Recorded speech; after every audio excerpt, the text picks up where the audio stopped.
This was Germany, a beautiful country.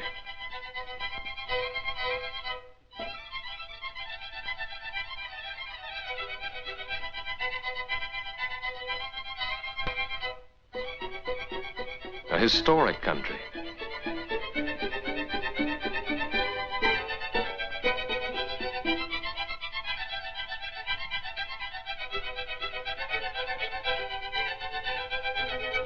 A prosperous country.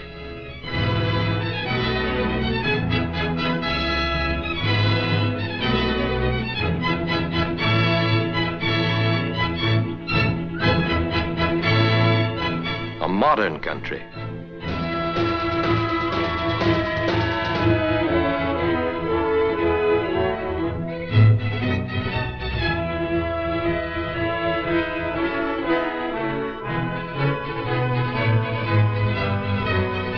The German people, a clean and tidy people.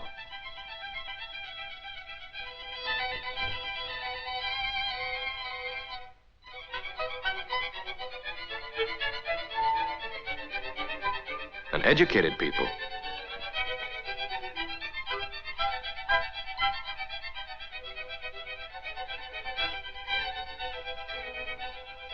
A musical people.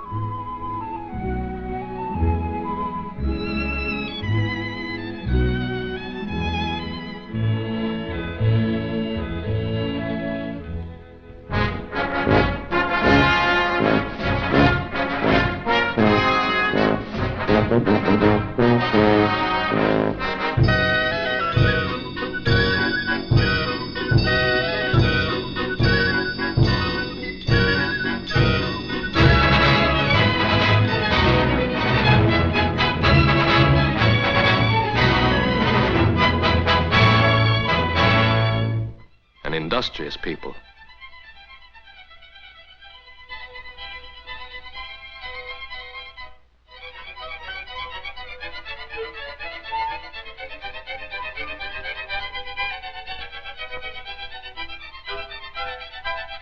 These people look all right. The mailman, the farmer, the cop. They all look pretty much like the folks back home. Holding down jobs, raising families, enjoying life. They certainly look like the kind of people we can understand. Or can we? A quiet, decent people who prepared 20 years to bring war into the world? That's why we've got to look a little deeper into the German character. The character of a people who plunged the world into 2 wars in 1 generation, and each time claimed that they were victims of attack. That's the puzzle we've got to solve if we're to save our children from a 3rd war. The puzzle of that clean, industrious people, fond of kids, fond of music, fond of tyranny, fond of aggression. What gave the Germans that character? What makes them think, act, feel this way? Hitler would have answered, German blood. We don't take so hopeless a view. Too many of our friends and neighbors have had German blood. That same blood that we have seen in great Americans.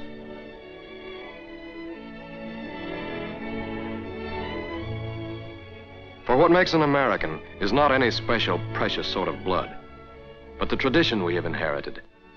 It's tradition, not blood, that patterns the way we think and act and feel. Our ancestors came here to escape tyranny. That's part of the American tradition. That's why no American can believe in any government that is not of the people, by the people, and for the people. They came to be able to pray in any way they wanted, or in any church they wanted. That's why freedom of religion is part of our tradition. In school, we learned that none of us is any better than any other American, or anybody else in the world for that matter. That there is no privileged few, that all men have equal rights. That's the tradition we were brought up in.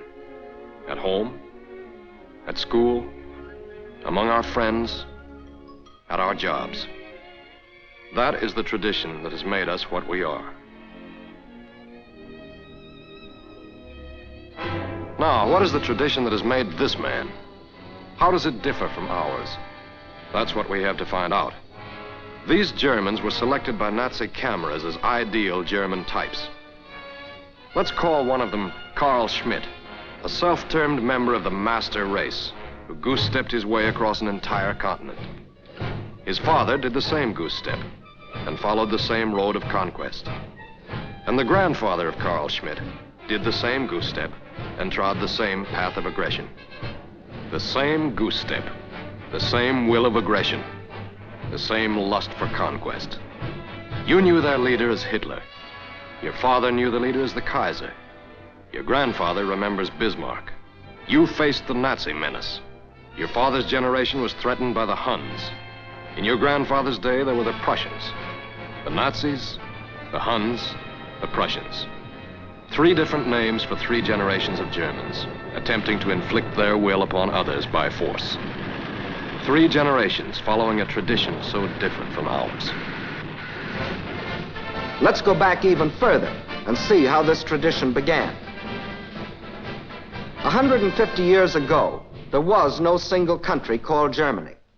Instead, a loose conglomeration of 300 little states without a common history, religion, or literature. In America, even at that time, we were living under the democratic constitution we enjoy today. The British could look back on hundreds of years of parliamentary government. The French had made their revolution in the name of liberty, equality, fraternity. But the 300 little German states were still the property of autocratic princes and ruled without the consent of their peoples. Not one had a constitution, not one had a parliament, not one had freedom of speech or of the press or of assembly. Instead, a rigidly organized medieval society with all power centralized in the hands of the feudal lords. The prime example of this was Prussia, the most aggressive of the German states, where the Junkers, the military caste of landowners, ruled their peasants with iron discipline. To perpetuate this feudal militaristic society, the Prussian king, Frederick the Great, established a rigid code of laws administered by a host of state officials answerable only to him. This was the perfect system to prevent any rise of liberty among his subjects. It was also the perfect system to make possible ruthless aggression against the world. I begin by taking. I shall find scholars afterward to demonstrate my perfect right. And he took. First, he invaded Prussia's brother country, Austria, without a declaration of war.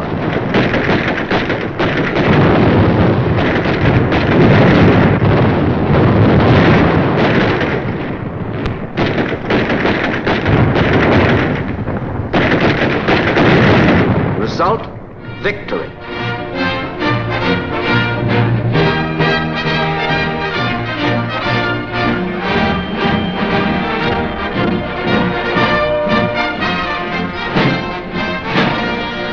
For 7 years, he fought single-handed against Austria, Russia, Sweden, and France, thus creating throughout the other German states the myth that Prussian arms were invincible.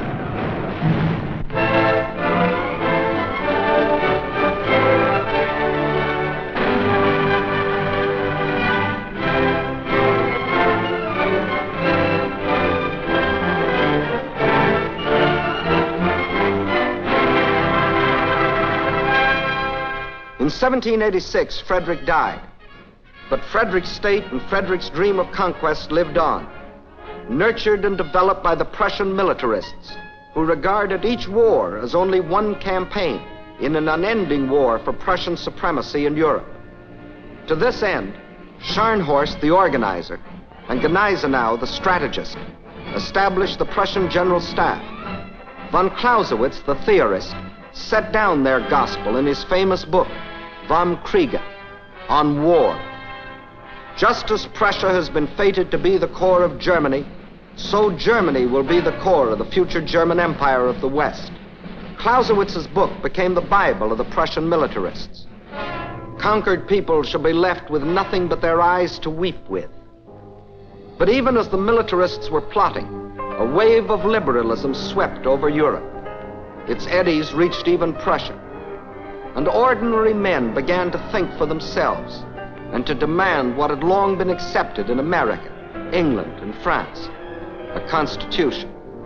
The King of Prussia answered, "Never must a scrap of paper come between me and my subjects."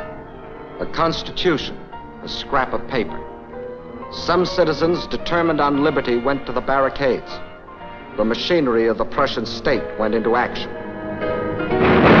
The revolt died. The will to liberty was not strong enough within the people to defy the voice of authority. One result of which, men with a love of liberty began to leave Prussia and the other German states. In the next 30 years, 2 million of them came to find freedom in the United States alone, while their cousins, remaining behind, were molded into ruthless automatons, ready to follow blindly the will of a leader. And that leader arose. Otto von Bismarck, appointed Prime Minister of Prussia in 1862. A clever man, a shrewd man, but devoted to the Prussian dream of conquest, and a master of the Prussian method of achieving it. The great questions of the day will not be decided by resolutions of majorities, but by blood and iron, and to go with it, ruthless discipline at home. As soon as anybody can show me that it is sound policy, I shall be equally satisfied to see our troops fire at the French, the Russians, the English, or the Austrians. 2 years after Bismarck became Prime Minister, he provoked a war against Denmark.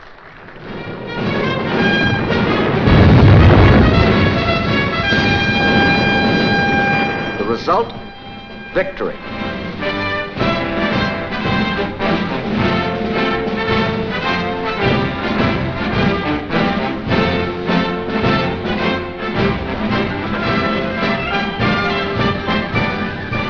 Two years later, against Austria.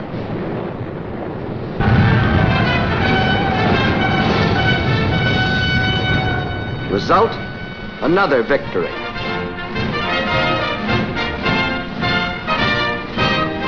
And 4 years later, the great test against France. An amazed world stood by as Prussia, until then a minor power, dared to challenge the strongest nation in Europe. Result, another victory.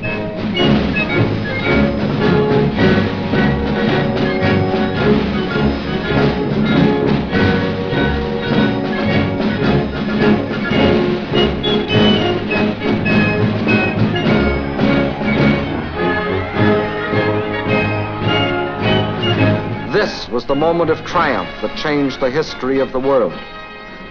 The Prussian dream of conquest was no longer a dream. The German princes saw the Prussian eagles soaring triumphant in the European sky. Now they clambered on the bandwagon and united under Prussian leadership to form the German Empire. And in the Hall of Mirrors in Versailles, heart of defeated France, Bismarck saw his Prussian king crowned German emperor, absolute monarch of a new empire, founded on blood, iron, and conquest. Its symbol, Victoria, emblem of victory. Not the Liberty Bell, not the Magna Carta, not Liberté, Égalité, Fraternité, not any symbol of freedom, but Victoria, the symbol of conquest. Thus, Prussia had created Germany, and the myth of Prussian superiority had become the myth of the master race. And if the Carl Schmitt of that generation had any worries about the liberties that had been denied him, they were now forgotten. In this moment of triumph, just to be a German was enough.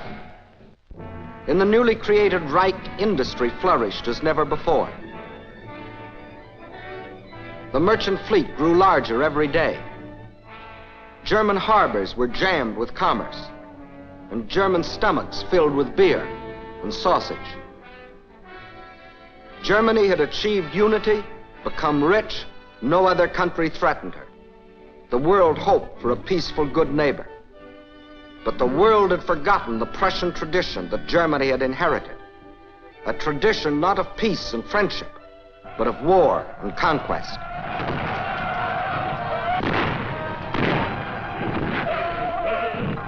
Deutschland, Deutschland, über alles, über alles hin. And by By now, Carl Schmitt of the second generation, the father of the Carl Schmitt we had to fight, was arrogantly singing Deutschland, Deutschland über alles, Germany, Germany over all, as he proudly watched his fatherland becoming the most aggressively nationalistic country in the world. Industry was carefully controlled to accord with the policies of the great General Staff. For in the new Reich, Bismarck had added a fourth pillar to the structure of the warlike state. Frederick's militarists, landowners, and state officials had been joined by the big industrialists. A gigantic railroad system was laid out, more according to strategic war plans than the necessities of peacetime trade. One of the largest navies was constructed. The army was built up to staggering proportions.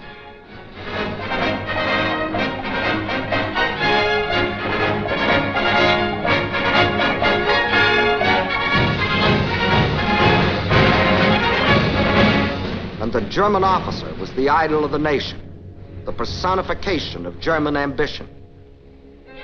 In German colleges, the sport of German youth was not football, but the deadly duel.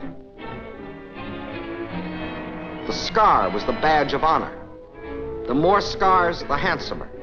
Did they not prove the man's prowess in arms? And contentedly watching all stood the great General Staff, still directed by the Prussian Junkers, secure in the knowledge that their power and authority was indisputable. Germany was geared for war. All it needed was a new leader to give the word, and again that leader was at hand. William II of Hohenzollern, the Kaiser that your father knew. Not a shrewd, clever cynic like Bismarck, but a vain and arrogant braggart, yet a leader in the German tradition. We Germans like to bear arms, and we like the game of war. I shall enlarge your borders. And what did Carl Schmitt's father say to all this? A German spark has always ignited the fire. Soon everything will be aflame. Through one international crisis after the other, the Kaiser rattled his sword, loudly demanding Germany's place in the sun. In vain, the other powers proposed an international agreement for general disarmament. But disarmament didn't suit the plans of the German militarists, landowners, state officials, or industrialists. They wanted their own way, and their own way meant war. War, therefore, was inevitable.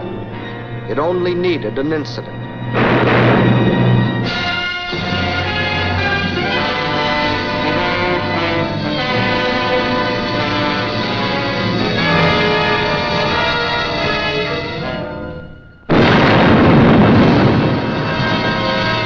How did this second generation Carl Schmitt react to the prospect of a world war? Berlin took on the air of a carnival.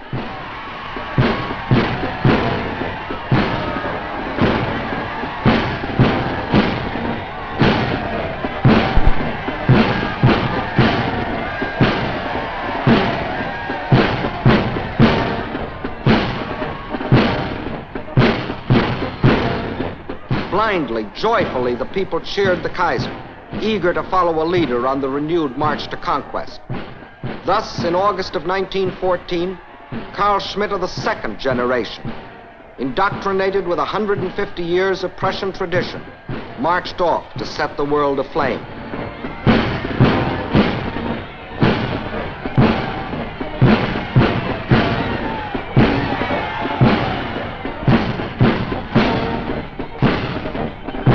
Had he not been taught, did he not believe that whatever Germany demands is right? Even when he marched through Belgium, dismissing a solemn neutrality pact as a scrap of paper. Even when German scientists developed poison gases in violation of international agreements which Germany had solemnly signed. Even when, in violation of all the agreed codes of war, German U-boats deliberately sent to the bottom unarmed merchant ships without warning. Thus, what his father had done to France, to Denmark, to Austria, this second generation Carl Schmitt attempted to do to the world. Our own President Wilson said, "I was, for a little while, unable to believe that such things would in fact be done by any government that had subscribed to the human practices of civilized nations."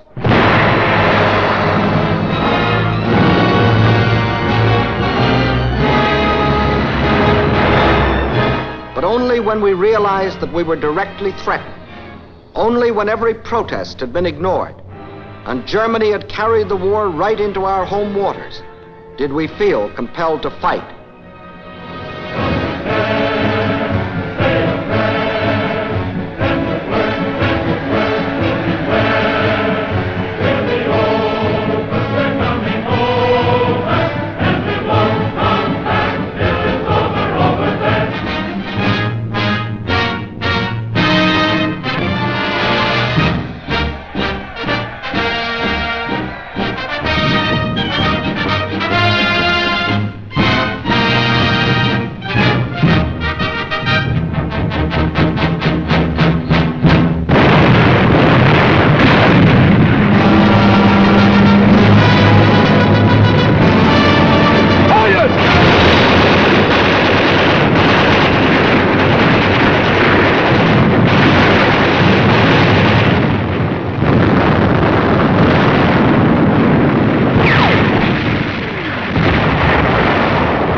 Finally, under the combined attack of the Allies, the German army started to crumble, to fall back, to run from battle.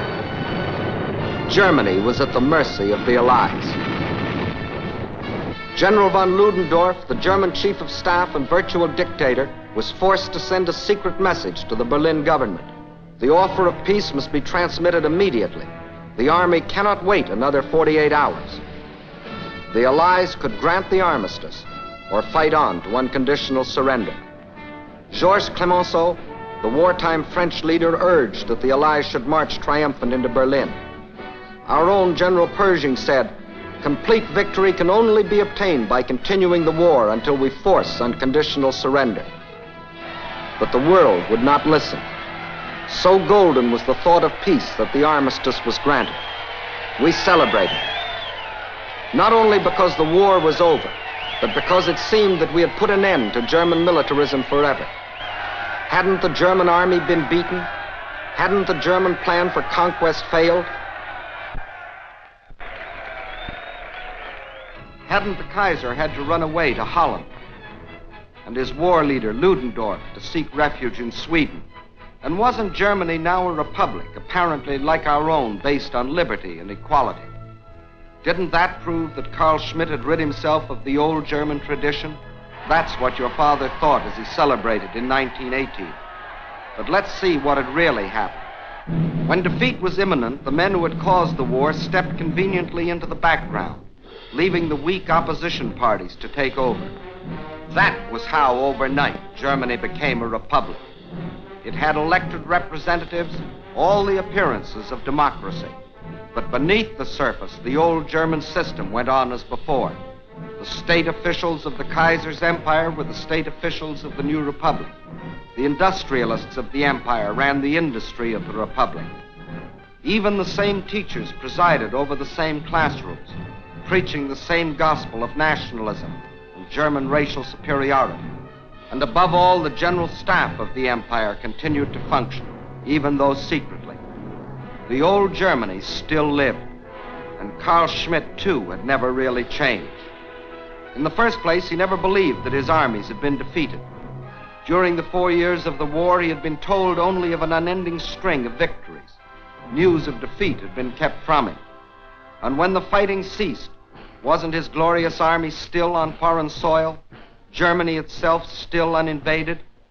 And because Germany was granted an armistice instead of being forced to unconditional surrender, Carl Schmitt never saw Allied soldiers marching through his capital.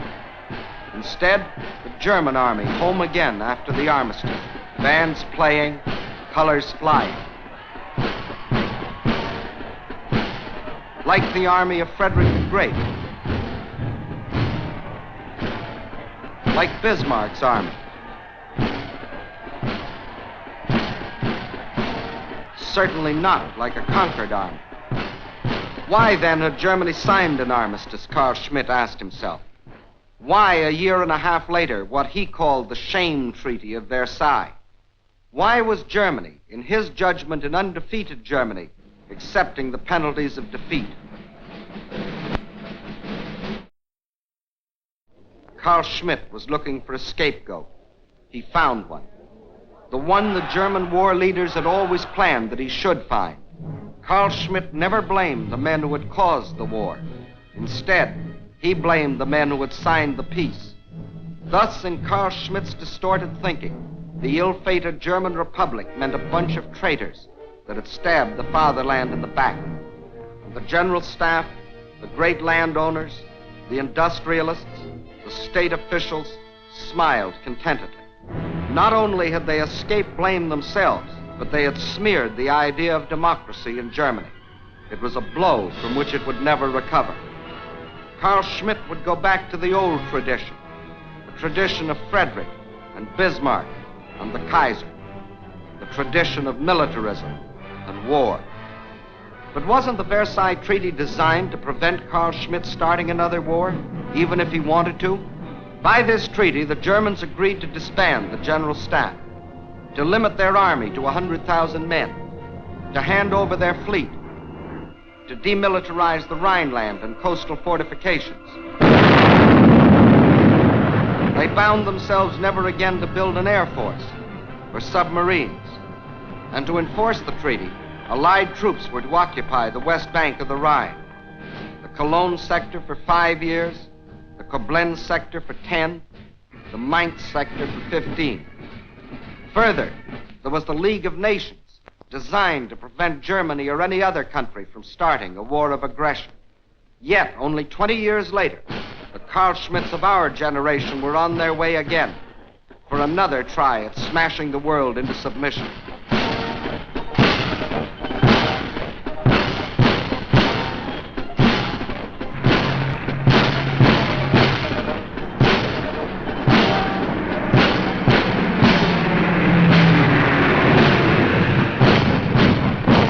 How was Carl Schmitt able to rearm so quickly? Like every other country after the last war, Germany faced hard times. But in Germany, careful manipulation made its results much worse for the millions of Carl Schmitts. Inflation made clever financiers rich and canceled the huge debts of the big landowners.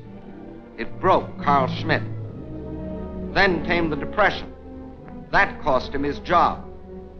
So hunger was added to his resentment and bitterness. This was the moment for which the unholy quartet had waited. Now the militarists, the landowners, the state officials, the industrialists emerged from their self-sought obscurity. Their plans were ready. Now they went to work. "What is the cause of your trouble?" shouted Schacht of the Reichsbank. "The Treaty of Versailles." "Who signed the treaty?" asked the reactionary newspapers. "The Democrats." "And why are you starving?" said Krupp, the munitions king. "To pay for reparations." "Who started the war?" said the Crown Prince. "The French." "Who lost the war?" asked Hindenburg. "The Democrats, the Communists, the traitors." And Carl Schmitt listened. He was hearing the story he wanted to hear. He was a victim of a vast conspiracy, he told himself. The world was against him. Once again, he was being taught to hate. Once again, he was thirsting for revenge. And revenge was possible because the world allowed him to tear up the Versailles Treaty, clause by clause. Instead of enforcing it, we Americans refused to sign it and withdrew our army of occupation after only 9 months. The British, even though Germany was consistently violating it, pulled out after 5 years. The French made one final attempt to enforce the treaty and marched into the Ruhr. But this made them so unpopular in a world drenched with heartbreaking German propaganda that they withdrew sullenly behind their Maginot Line. Now, let's see what would have happened had the treaty been enforced. Without a general staff, Germany could not have planned World War II. From a demilitarized Rhineland, she couldn't have attacked France or the Low Countries. Without an air force, she could not have blitzed Britain. With an army of 100,000, she could not have attacked the Soviet Union. Without submarines, she could not have threatened our own Atlantic lifeline. But the Treaty of Versailles was not in force. And as for the League of Nations, we refused to join it, and other countries paid it little more than lip service. So once again, the Germans began to march. Not in the open at first, but on disguised drill fields, masquerading as patriotic veteran organizations, or as the so-called Technical Auxiliary Corps, ostensibly formed to help in case of strikes, or as Einwohnerwehr, vigilante groups claiming to protect the citizens against communism, or in school, simply under the name of calisthenics, but always under the supervision of army officers. The old German tradition was on its way back. But to the victorious Allies, the German leaders sang a different tune: peace, friendship, and a piteous cry for help. Germany's fate is the fate of the world. Germany's distress is the distress of the world. The prosperity of the individual nations is the prosperity of all. I hope one day to come over to America and visit your beautiful country myself. The German political and economical situation today is extremely difficult. This is the result not only of having lost the World War, but above all the outcome of the fact that Germany's former enemies are oppressing her above endurance. And when the German leaders whined they were too poor to pay reparations, we believed them. Result? Not only did they not pay 1 penny, but they received additional billions granted them in loans. It didn't occur to most of us that they would use this money to build up their industry for another war. We began to sympathize with Carl Schmitt. Why should he suffer because his father started a war? Maybe the Versailles Treaty wasn't fair. Maybe the French had been too tough. Or maybe it was the British. Or maybe Wilson wasn't very practical. Once again, we were determined to see only the pleasant side of the German character. This clean and tidy people. This musical people. This industrious people. This historic country. This beautiful country. But behind this peaceful facade, the Germans prepared again for aggression.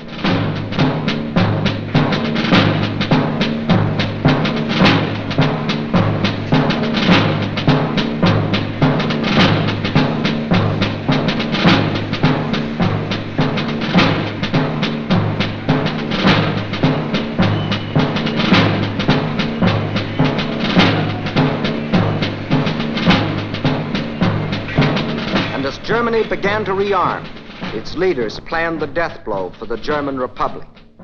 True, they had already taken it over for their purposes, installing the aged von Hindenburg as president.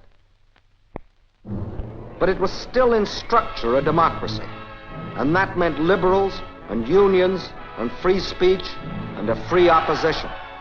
And the German leaders knew, as Frederick and Bismarck and the Kaiser had known, that you can't start ruthless aggression abroad without ruthless discipline at home. Therefore, the time had come for the Republic to be eliminated. To achieve this, they needed a tool with which to appeal to the Germans' old passion for superiority and conquest. Not a feudal monarch this time like Frederick, nor an aristocratic landowner like Bismarck, nor an emperor like the Kaiser, but an ex-corporal of the German army, with a fanatic gleam in his eye and the power to arouse a mob. Preaching the same old doctrine as his predecessors, the old doctrine that had never failed to arouse the German people.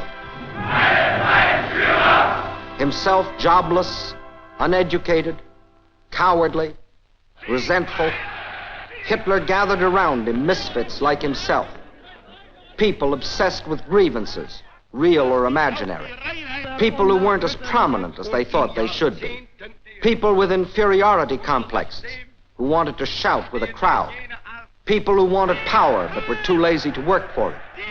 Sheep anxious to be led. Dope addicts. Perverts. Bullies. Cranks. Unfortunately, those Germans who were liberally minded regarded Hitler as either a joke or a nuisance. But the German nationalists well knew his possibilities. They knew that he was capable of administering the death blow to the German Republic, of forging the German people into a single mold.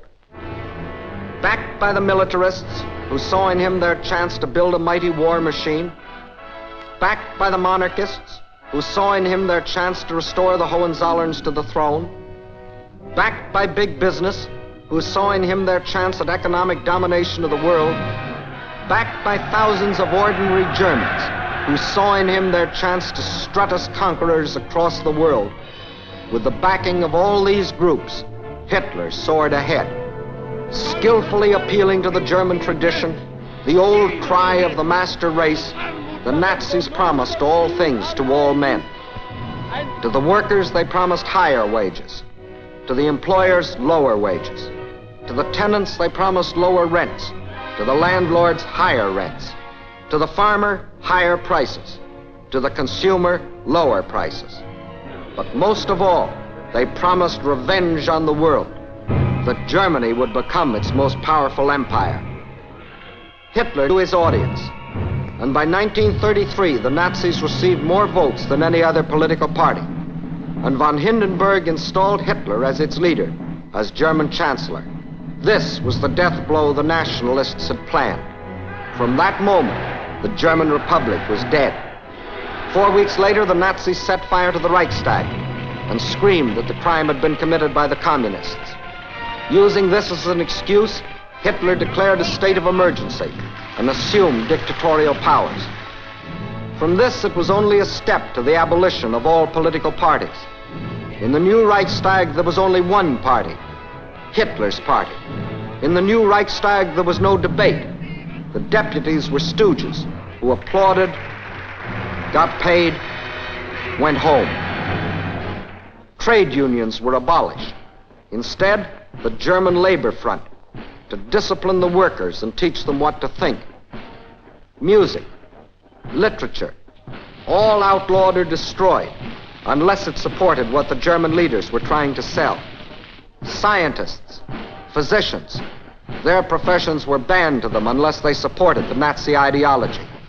Bismarck had added the industrialist as the fourth pillar of the warlike state.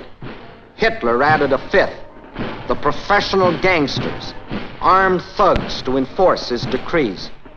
And as the German officer had been the ideal of the Kaiser's Germany, the stormtrooper became the idol of Hitler's.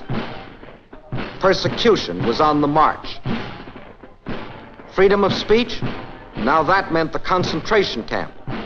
Freedom of religion? Riots and church burnings. Freedom of the press?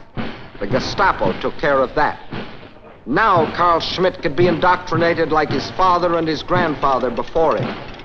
But this time, even more thoroughly, more efficiently, with all the resources of science and the modern state. The German press became a Nazi press. The German airwaves open only to Nazi voices. Nazi papers, Nazi books, Nazi pamphlets. These were all the people could read. Nazi speeches, Nazi dramas, Nazi music. These were all the people could hear. The art of Germany, the sculpture, the paintings, the drama, all regimented to serve one purpose, the indoctrination of Carl Schmitt.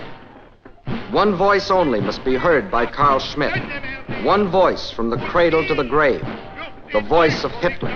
Hitler. Hitler. Scores of microphones and cameras were used to photograph Hitler and record his voice so that all of Germany and others throughout the world could receive his message of hate and hypocrisy.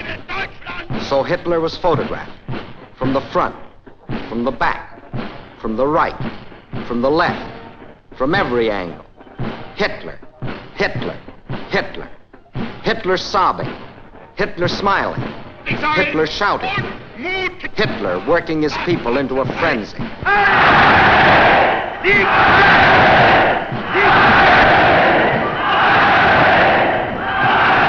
In my schools, a youth will grow up before which the world will shrink back.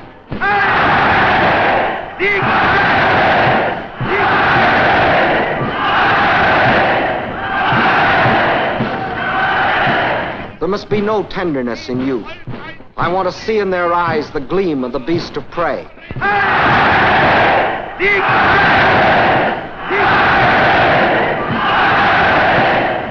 Brutality is respected.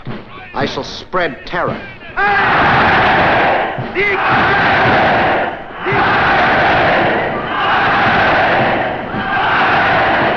Today, Germany. Tomorrow, the world.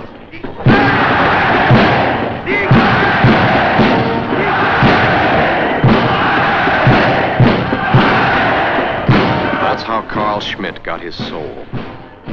That's how the General Staff, the big industrialists, the state officials, the landowners, the gangster chieftains, put their plans into effect and prepared Carl Schmitt for his generation's attempt to smash the world into submission.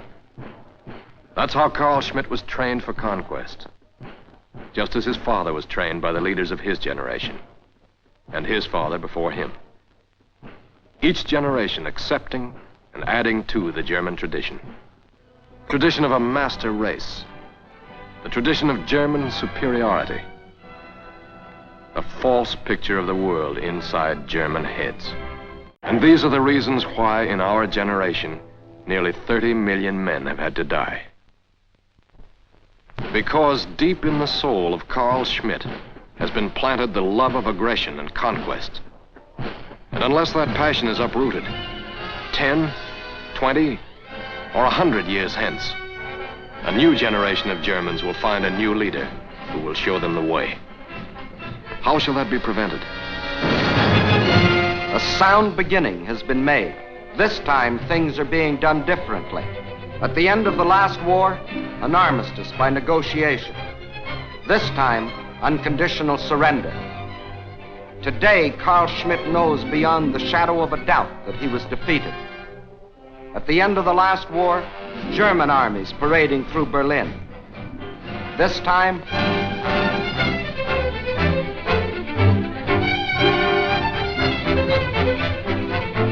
the legend of German invincibility lies once and for all a shattered myth. After the last war, the German General Staff continued to function. Today, not only the General Staff, but the entire German Officers' Corps will be dissolved, and they will be forever prevented from plotting another German attempt at world conquest. After the last war, German industry was unimpaired. Today, much of it lies in ruins, and such undamaged industrial plants as are permitted to operate will operate under Allied control. After the last war, the same state officials remained in office. Today, any Nazi is forever barred from having authority. After the last war, the Kaiser found refuge in Holland, and anyone else who thought they were in any danger ran away. Today, proven war criminals must answer for their crimes. After the last war, German education was untouched. Today, all Nazi doctrine has been destroyed. New textbooks prepared for German youth under our direction, not the Germans. After the last war, this small area of Germany was occupied. Today, every square inch is under the authority of Allied troops. At the end of the last war, this was the government of Germany. Today, this is the government. We have come to Germany not as liberators, but as conquerors. And this time we shall remain for 10 years, for 20, if necessary, forever. Carl Schmitt himself will determine how long. For we shall not leave until Carl Schmitt has come to realize that he himself is responsible for not only the past, but the future. We have rid him of Hitler and the General Staff and Nazism and militarism. But we have not rid him of Frederick and Bismarck and the Kaiser, of his history and his tradition. That he must do for himself. Until he does, he is still a potential enemy of civilization. Only when he does can he take his place in the society of man. Then and then only will the German farmer, the German mailman, the German cop be like the folks back home. Then and then only can beautiful Germany, industrious Germany, cultured Germany join the peaceful nations of the world.